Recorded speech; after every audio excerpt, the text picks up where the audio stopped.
So here we have the Mazda MX5 Nürburgring edition on a 68 plate. I'm going to start off by showing you around the outside of the car, and then we'll hop in and run through some controls on the inside. From the outside, of course, you can see it's a two-door convertible. We're going to start off inside the boot and then work our way around the rest of it from there. As we approach the back of the car, you can see this car's got a reversing camera and sensors, and exactly the amount of boot space you might expect from a Mazda MX-5 is actually a decent amount of space. It's a lot deeper than it might look on video. Okay, so we're just going to work our way back around to the front of the car, and then we'll hop in and run through some controls on the inside of it from there. But now that we've done a full circle, you can see it's in fantastic condition and a great looking car as well. Just briefly before we climb in, I think it's well worth seeing the interior from this exterior point of view. There's plenty to run through on the dashboard, so let's hop in and we'll do that now. Okay, now that we're inside the car, we're going to start with the dials. Over on the left-hand side, first of all, we have the coolant temperature gauge, the fuel gauge, and the total miles of the car, which are 15,300. We have the rev counter in the centre, and over on the right-hand side, the speedometer for the car. If we back out to the steering wheel, we have stereo and phone controls on the left-hand side, and cruise control over on the right-hand side, and then in the centre, the main screen for the car, which is where you will pair your phone, of course.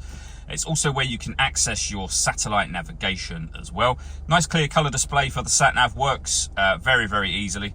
And you've got your entertainment menu as well, so you'll be able to go through your various different music options in terms of radio. We've also got Bluetooth audio and USB inputs as well. And I did mention when we were at the rear of the car that we had a parking camera.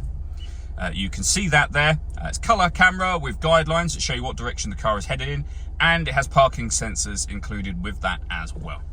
Working our way down, we then have the climate control. So you can adjust the temperature, the fan speed, and the direction you'd like the air to be distributed in as well. When you're happy with those settings, you can turn your air conditioning off, back on again, or turn this dial to auto. The car will now take control of the fan speed itself to maintain this temperature for you.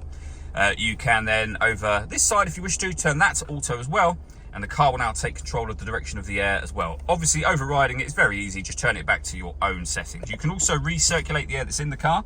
There's a great way of heating it up or cooling it down quickly in here, depending on the temperature you've set over there.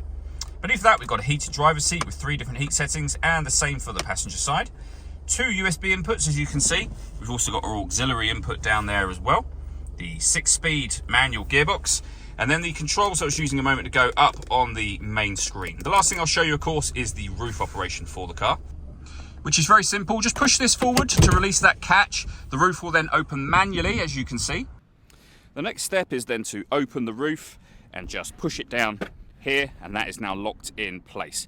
To close the roof again, you have a catch just here. Lift that catch, the roof will release from here, and then you can just pull the roof closed and lock the catch shut at the end.